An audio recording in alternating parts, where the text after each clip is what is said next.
오늘 부장 몇 분들을 이렇게 임명을 새로 했는데요. 그동안에 임명을 또 했다면은 누군가 수고를 하셨겠지 않습니까? 우리 그동안에 방금 기도하신 이미주 형제님께서 선교 부장을 3년을 하셨고요. 또 그 우리 새가족부 부장으로서 우리 장봉주 형제님께서 수고를 많이 하셨습니다.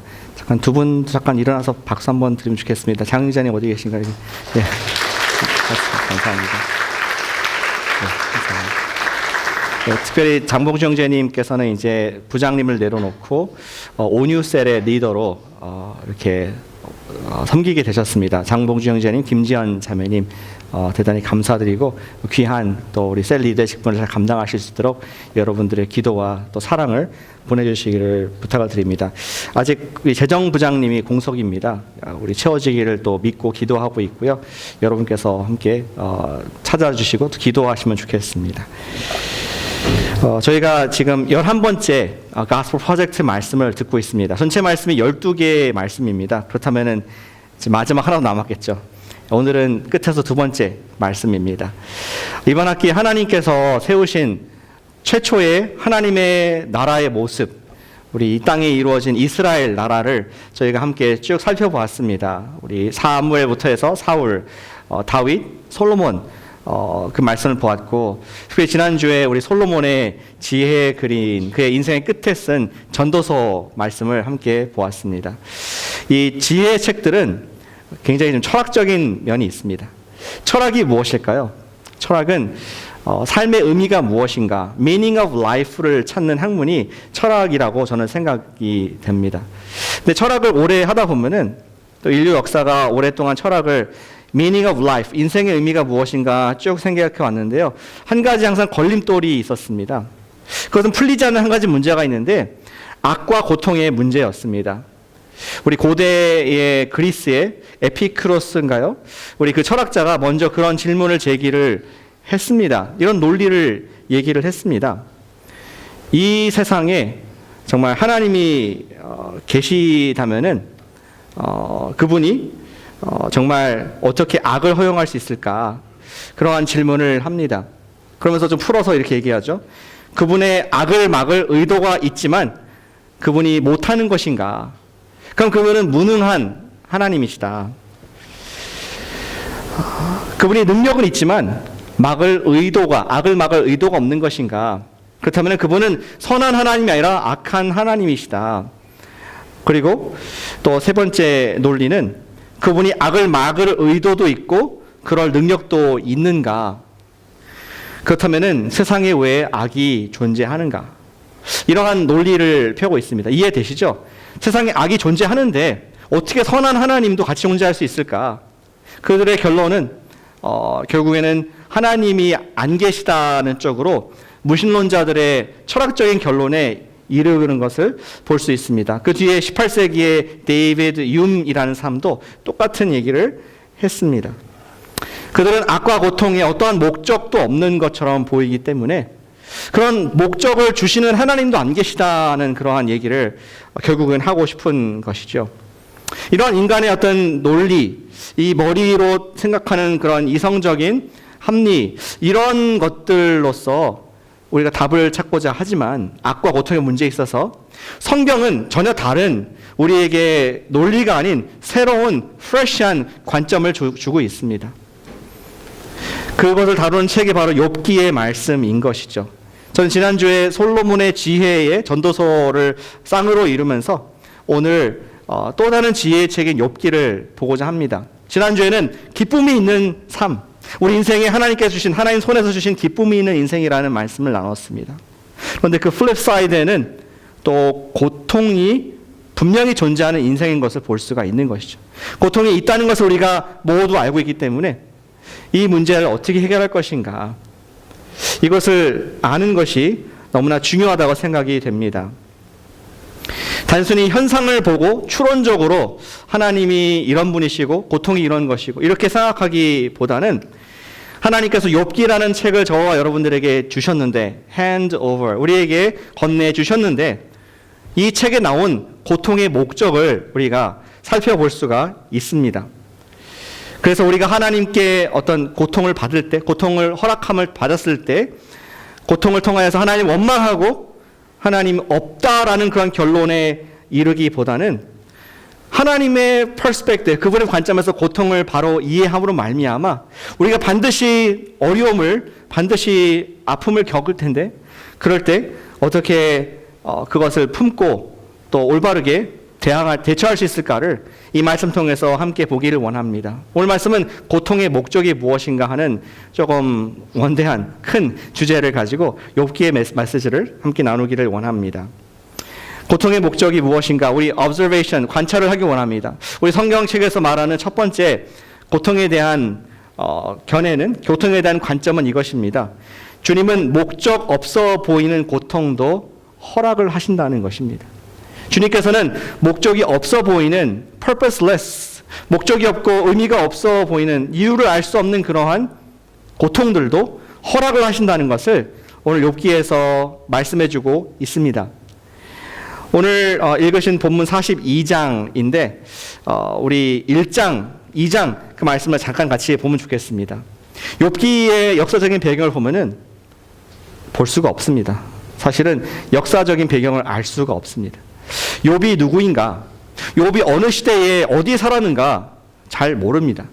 1장 1절에 나온 한 가지 클루는 뭐냐? 그가 우즈 땅의 우즈라는 그러한 지역에 살았던 그런 하나님을 경외하는 사람인 것을 볼 수 있습니다.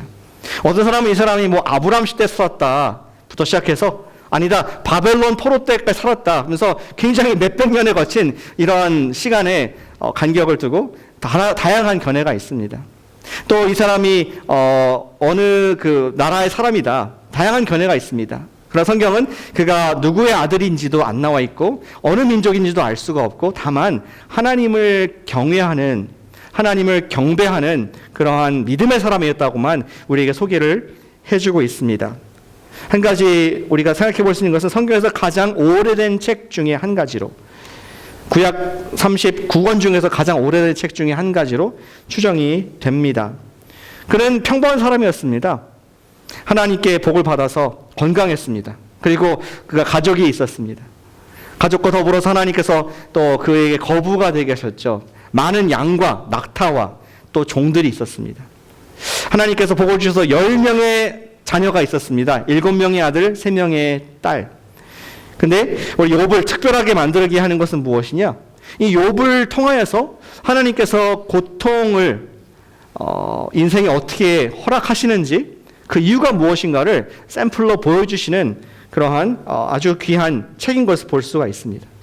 오늘 본문의 2장 1절에 보시면은 전혀 새로운 세팅의 말씀이 나옵니다. 전에는 뭐 이스라엘에서 또 우리 예수님의 뭐 갈릴리 이런 시대에서 다 팔레스타인 지역에서 있는 세팅이지만 2장 1절에 보니까 어떤 천상의 회의 모습이 나오고 있습니다. 하나님의 아들들이 등장하죠. 우리 본문이 있습니까? 파워포인트에 있을 것 같은데요.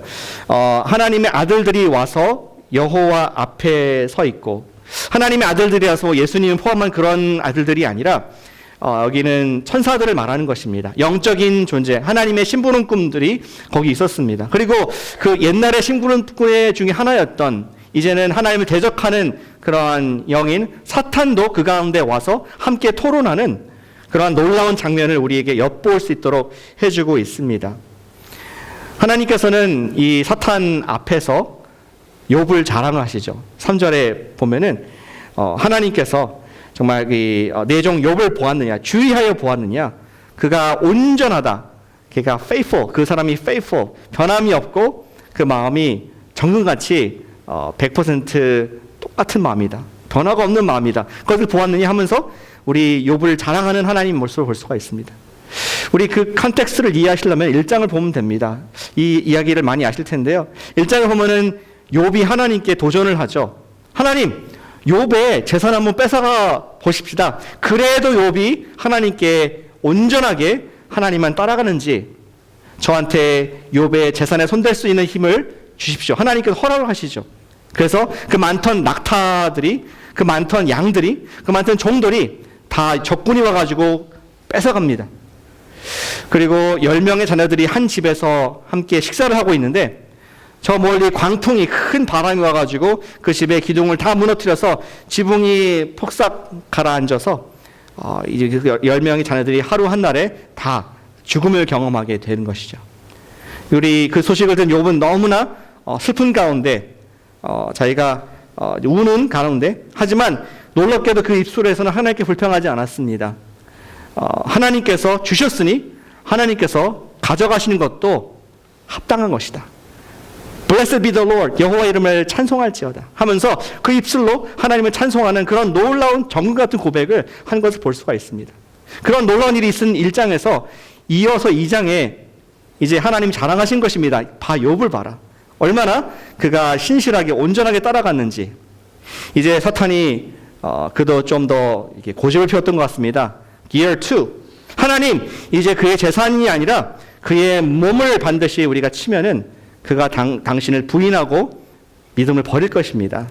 이런 더 높은 단계의 시험을 하게 되는 것이죠.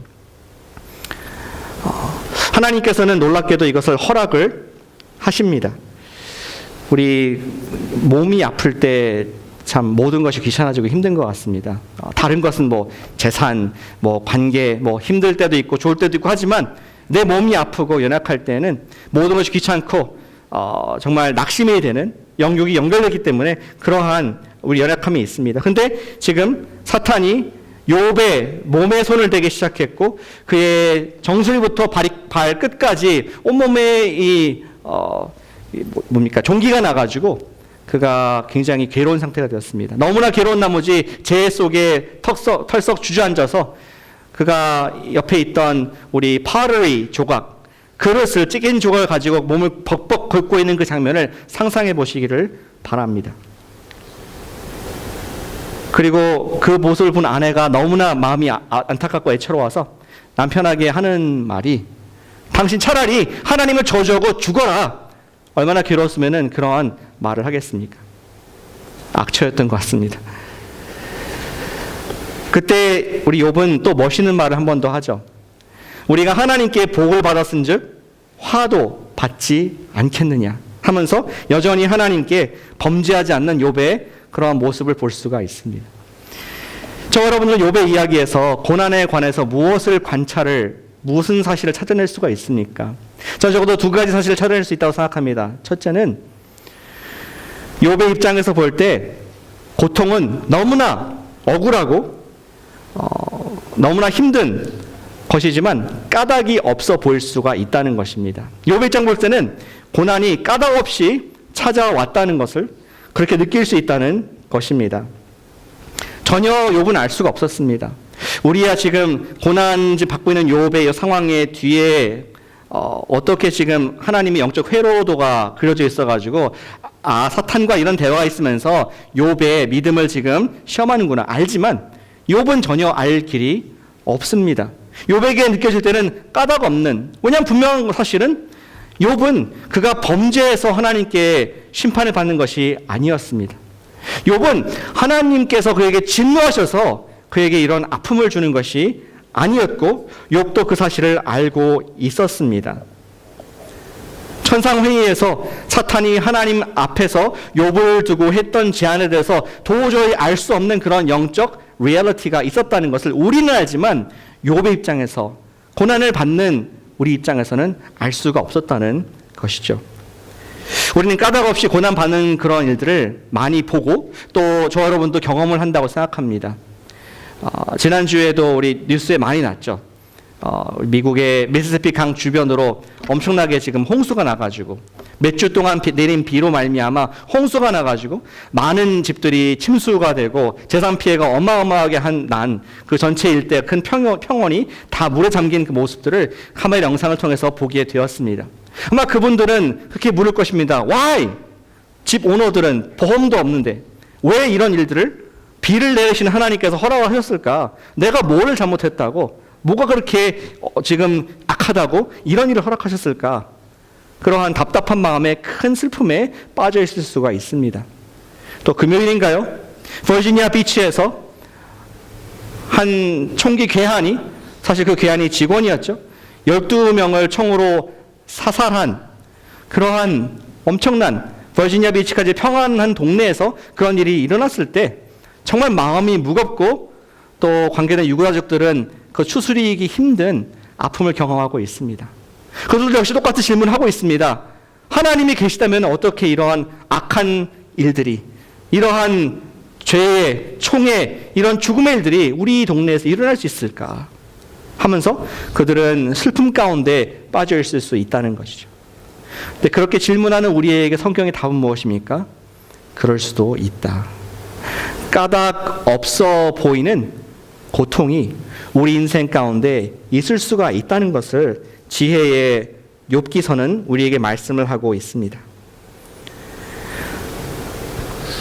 우리 개인의 삶에도 크고 작은 고통들이 있죠.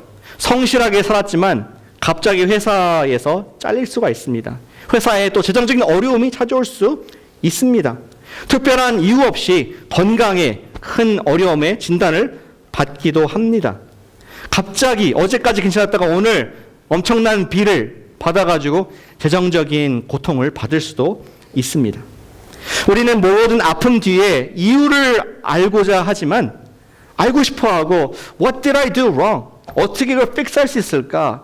이러한 질문들을 갖지만 성경은 많은 경우에 우리가 그 고난을 허락하신 이유를 모른다, 알 수 없다, 알아서는 안 된다, 이러한 답을 주는 것을 욥기를 통해서 볼 수가 있습니다. 욥은 천상의 회의를 몰랐듯이 우리의 당하는 고난의 이유를 우리가 다 알 수가 없다는 것이 우리 고통에 관한 성경의 관찰인 것이죠. 그리고 이 관계된 두 번째 관찰이 있습니다. 잘 이유를 모르기 때문에 두 번째, 고통을 당할 때 잘못된 조언을 하는 친구들이 반드시 있다는 것입니다. 어떤 이유 없어 보이는 고통을 당할 때 잘못된 조언을 하는 친구들이 있습니다. 욥의 옆에는 욥의 아내가 있었습니다. 하나님을 저주하고 차라리 죽어라, 하나님을 경외하지 아니하는 그러한 여인의 마음, 그런 막말을, 이렇게 헛된 말을 하는 그러한 조언을 보게 됩니다. 그리고 나중에 오늘 읽지 않았지만 욥기의 대부분의 장을 차지하는 욥의 세 친구의 카운서, 어드바이스가 있습니다. 조언들이 있습니다. 그들의 논리는 한 가지입니다. 결론은 한 가지죠. Cause and effect. 지금 너가 고통을 받는 이런 이펙트, 결과가 있으면은 분명히 cause가 있을 것이다. 뭔가 네가 잘못한 것이 있을 것이야. 잘 생각해봐라. 하나님께서 반드시 너에게 지금 주시는 벌에 대한 이유가 있을 것이다 하면서 계속 지금 돌아가면서 세 명이 욥을 쪼는 그러한 모습이 욥기의 전체의 부분을 차지하고 있습니다. 반드시 죄가 있기 때문에 심판을 받고 있다는 것이 그들의 조언이었고, 또 당신이 죄를 회개하면 된다, 이러한 얘기를 합니다. 고난받는 욥의 입장에서는 참 억울했습니다. 답답했습니다. 그리고 도움이 안 됐습니다. 결국 욥기 16장에서 그는 자기의 심정을, 지금 조언을, 이런 잘못된 조언을 들은, 이해하지 못하는 사람의 조언을 들은 욥의 심정을 얘기합니다. 16장 1절에서 말하기를, 욥이 대답하여 이르되 이런 말은 내가 많이 들었나니 너희는 다 재난을 주는 위로자들이구나. 너희는 날 돕고 평안을 날 위로하는 것이 아니라 불난집에 부채질을 하는, 재난을 더 일으키는 그러한 위로자구나. 나도 그런 말은 할 수 있다 하면서 우리가 고난의 때 해석하기 원하는 마음이 있는데 그것이 고난을 당하는 사람에게 얼마나 큰 상처를 주고 있는지 욥을 통해서 간접적으로 들을 수가 있습니다. 우리는 어떻게 해야 될까요? 이유를 알 수 없이 고통을 당할 때 그래도 가장 힘이 되고 위로가 될 수 있는 것은 아무 말 하지 않고 함께 있어주는 것인 줄로 믿습니다. 성경에 그런 예가 참 많더라고요. 다윗이 이유 없이 솔로몬에게 쫓기는 삶을 살았습니다. 다윗께서 What did I do wrong? 나는 하나님께서 기름 부어주셨고 언젠가 왕 될 텐데 아무 잘못 없는 나를 사울이 군대를 가지고 추격하는 그 심정, 온 나라가 나를 지금 죽이려고 포위해 오는 그 마음은 정말로 이 억울함과 또 비통함이 슬픔이 많았던 그런 인생인 것을 성경이 기록을 해주고 있습니다. 그때 아둘람 굴에 하나님께서 보내신 위로자가 있었습니다. 사회의 아웃캐스트, 정말 없는 사람, 가진 것이 없고 병들고 약한 그런 사람들이 모여서 함께 먹고 지냈습니다. 함께 있었습니다. 다윗은 뭐 작당해가지고 모임 만든 것이 아니라 그냥 하나님께서 보내주신 위로자들이 됐습니다. 엘리야가 기억납니다. 엘리야는 영적 전쟁에서 승리를 하고 우리 850명의 거짓 선지자들을 다 이기고 What did he do wrong? 결국은 이세벨 여왕에 의해서 왕비에 의해서 그가 쫓김을 당합니다. 내가 너를 죽이지 않으면 내가 이름 걸고 맹세하겠다, 너 죽여야겠다 하면서 이세벨이 쫓아오는 그런 무시무시한 상황을 경험하게 됩니다. 엘리야는 광야로 도망가다가 진짜 쓰러져 자죠. 그때 하나님께서 천사를 보내서 그의 사명을 기억하게 하고 그의 또 에너지를 준 것이 아니라 먹어라.